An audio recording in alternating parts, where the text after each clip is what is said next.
Claire. And I'm Heather. And we are Masterpiece Astrology. And we're here with your forecast for Sunday, June 3rd through Saturday. Oh, I don't know what day that is, but it's the following Saturday. Right. So it's because everything's in Gemini right now. So we're thinking a lot. So we'll start with Sunday, June 3rd. The moon's in Aquarius. Yeah. It's a nice social day. Very much so. The moon makes pleasant aspects throughout the day to the Sun and Mercury, so... Yeah, lots of energy, good for fun times in groups, or just getting a lot of stuff done. Yes. It won't be so much task-oriented as like talky, communication-oriented. Yeah. I mean, it's really remarkable how much communication has been happening now that there's so much air. So I think it's fair to say you'll be reaching out to people you haven't spoken to in a while and talking a lot. And then Monday, there are no aspects on Monday. Yeah, just a nice day. Yeah, just a nice day. Just enjoy it. Please, enjoy. But it does, on Monday, I think we really do start to, even though there's no aspects, we're building up to a very interesting configuration energy-wise on Tuesday, which is exact at night. And we'll talk about all the other energy on Wednesday in just on Tuesday in just a moment. But on Tuesday night, we have an aspect called the kite, and it involves Jupiter and Neptune and Venus and Cancer and Scorpio and Pisces, right? And then Pluto and Capricorn is like a straight line through it, opposing Venus, and it creates a kite shape.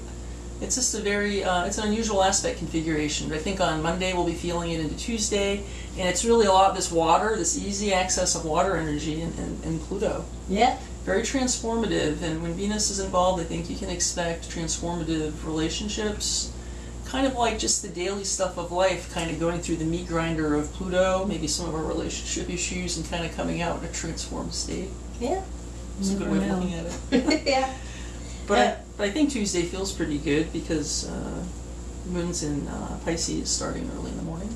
Yeah, which is really nice. There's now with Pisces and then the Gemini, it's what we call a square, but I kind of think it's not that bad of a square. It could lead to some imagination, some confusion, which I see Wednesday. Sure. It could cause some confusion or some anxiety, but it's also very highly intuitive. There's a lot of aspects Wednesday to the moon, so I think it's going to be kind of maybe all over the place, just really philosophical. Oh, for sure. I think Thursday You afternoon. can say the word. Well, that's it, right? We're talking, this urge to communicate, Gemini squaring Pisces, Right. the sign of philosophy. But Yeah. through Thursday afternoon around, 2:26 p.m. Pacific Standard Time, the moon goes into Aries, so like I think it's fair to say Tuesday through then, it's going to be foggy, failure to communicate, confusion, because these Gemini squaring Pisces. Yeah, but it is a lot of intuition as well. Like intuitive ideas, as things kind of coming to you, but you know, because it is a square and a challenging aspect, it is going to be somewhat confusing. Well, you know, I was thinking about exactly that, the intuition with this, because I was thinking of some of the words of Gemini, because with Sun, Mercury, Gemini, I mean, okay, Gemini is clever, witty, versatile, adroit, good at many things, you know, charming in that way. But Neptune in Pisces is water, and that dissolves the ego and wants to merge with the flow of the universe. Right. Those two energies aren't always, so that's the square we're talking about. Yeah. So in addition, you know, one thing I've also been thinking about, it's looking ahead to June 18th. I know we're still on Wednesday, June 6th, but something to think about is Neptune is starting to station to go retrograde, which it will on June 18th, Heather, and that's, it's starting, I think, on Wednesday with all this moon in Pisces. I think that's really the first feeling we're going to get of how potent that's going to be, because when Neptune stations, we start to become aware of where our illusions, Neptune, maybe they're not measuring up to reality. Well, right, and Pisces has only really been playing a back burner part with all this energy, so now it's going to kind of come forward a little bit and play a role. I think so, and it's quite I think, again, and then in addition to Gemini, I'm then thinking about Neptune, and, you know, I think we all as astrologers really want to look to the highest functioning of the signs. So when I think of Neptune in Pisces, its own sign, I think of spirituality. And daydreaming and creativity. Yeah, but also, the universal, the mystical, a mystical life, and yet I don't think about the other side of Neptune, which is the pickpocket and the trickster and the one-night stand. And the wino. Yeah, the wino. And the druggie. Yeah, and I think I think it really is fake news, too. I think because it dissolves things, and it's dissolving reality, and so I think that's what we saw a lot last year with the Neptune-Sag square. Now with all this Gemini, I think you can expect to see a lot of this thought and news, just more fakery. So More just talking. beware of that. Yeah. Don't fall into anything. Most of you out there are taking the high road, but Neptune will show you where you have been out of touch with reality. So, Yeah, by showing you reality. yeah, that's kind of what happens. But until I think goofy and inexplicable things are more common when Neptune is starting to station, especially with the Gemini. Yeah. All this thinking and talking. Yeah.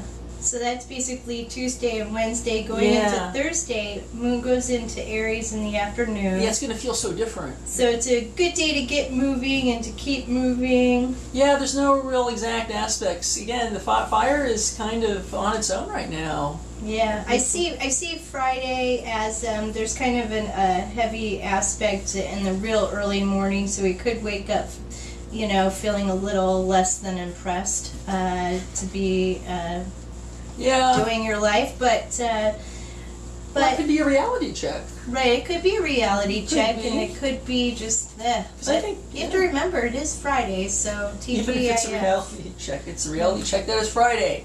At least it's Friday. It is Friday. Moon's in Aries, you're going to feel like, doing stuff. I think with Moon square Saturn, waking up to that, it is a grumpy start. Yeah, and then Saturday is an interesting night, because the Moon goes into Taurus at night. And that's going to change the mood dramatically. Yeah, I see it as kind of an emotionally intense day, a good day to be out and about and moving around and getting stuff done. If you could be outdoors, that would probably be your best bet, because if you're indoors, you're going to be restless and irritable. Yeah, because Aries is squaring like Capricorn, and remember how that used to be the default setting we were stuck in for a few months? Well, now it's a little more of a novelty, so it's going to feel a little like a shock, like those old days. Yeah, and later on in the evening, the moon will conjunct Uranus after the moon goes into Taurus. So just kind of a day that you probably want to be busy doing something. You could be out doing something fun. It doesn't have to be I think maybe more related. Focused on yourself, would you say, with Moon and Aries and that? Maybe it could be more. I'm just wondering, like, again, date night. The minute the Moon goes into Uranus around 9 p.m. Pacific Standard, you're going to feel some kind of little jolt. If you want to do something sporty or competitive, it would be fun. Yeah. Go see a movie where you don't have to really talk to anyone. Yeah, but otherwise, I mean, there is a lot of pleasure energy this week with this grand trine in water. The way we start out this first week of June, there's a lot of potency. I really feel with that trine, with Venus involved with that energy, Heather, and then Pluto opposing it. I think there's a lot of room this week for some real transformation in relationships. Yeah.